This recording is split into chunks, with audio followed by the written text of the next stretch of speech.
Hello friends. Some architectural structures raise numerous questions about their authenticity, and the Great Wall of China is one of the most enigmatic.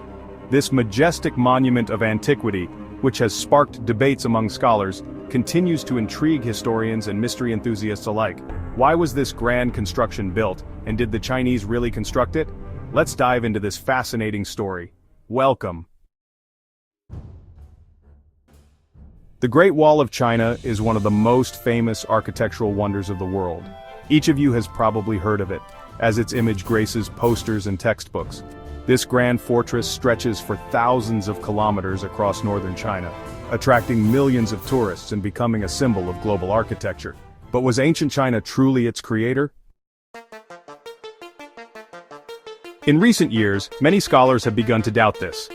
Research into ancient maps and documents shows that fortifications were indeed built along China's borders, but some details raise eyebrows. For instance, the battlements on certain sections of the wall face inward toward the country. Why would the Chinese build a wall from which they could fire upon their own territory?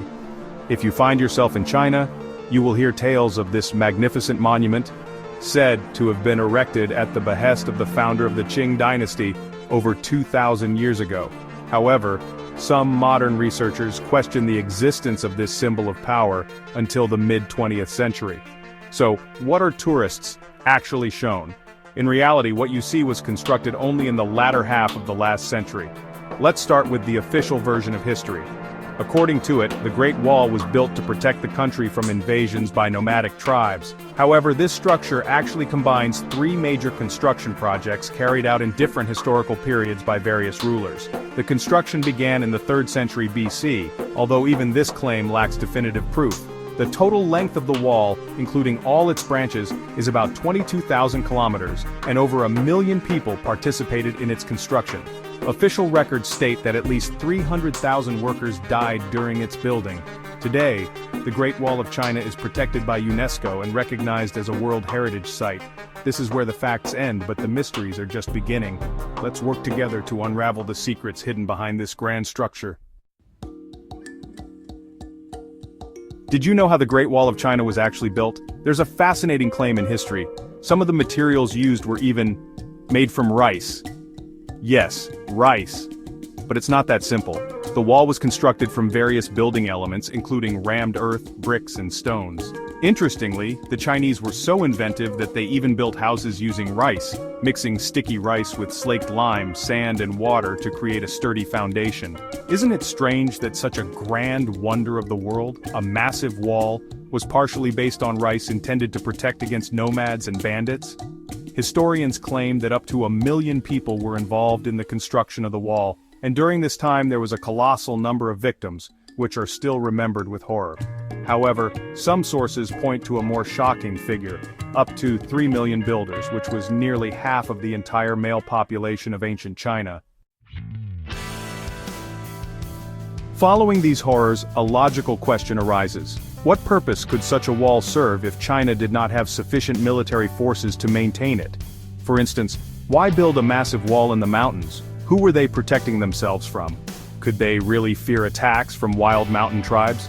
The official narrative states that the wall was intended to protect against nomads, Huns, and Vandals. However, by the time the wall was built, China was already considered a powerful state, while the northern tribes did not have significant armies and posed little threat.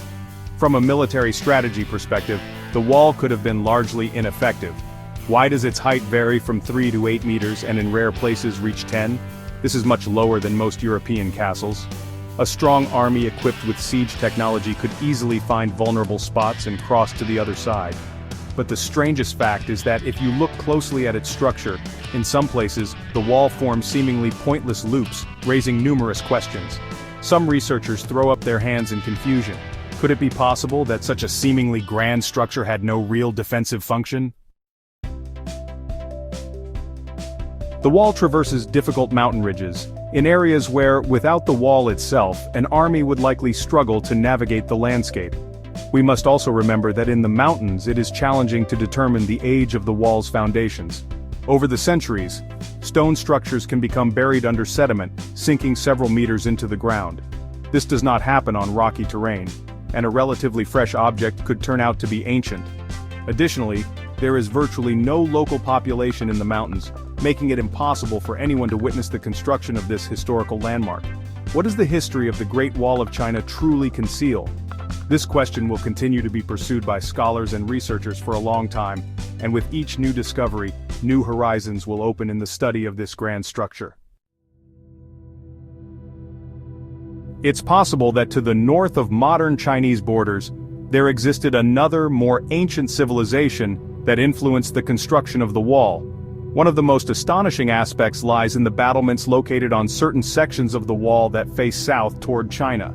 This raises questions about the wall's purpose. Many independent researchers decided to investigate this claim and found that there are indeed sections where the crenellations with openings point south, and in some cases, they are oriented in both directions. This suggests that the wall might not have been intended solely for the protection of a specific state, but could have served merely to delineate boundaries. Perhaps its construction was based on practical considerations rather than military needs. Interestingly, for most tourists, only one section of the Great Wall is accessible, located 60 kilometers northwest of Beijing in the vicinity of Mount Battling. The length of the reconstructed section is 50 kilometers, and it is indeed well maintained because it was restored in the 1950s. In practice, this section was essentially rebuilt, albeit on ancient foundations. However, the Chinese cannot showcase other impressive remains of the Great Wall that would genuinely confirm its extensive length. On the other hand, there are photographs of real sections of the wall taken as far back as 1998, showing that the remnants on the other side of the hills are also parts of the structure.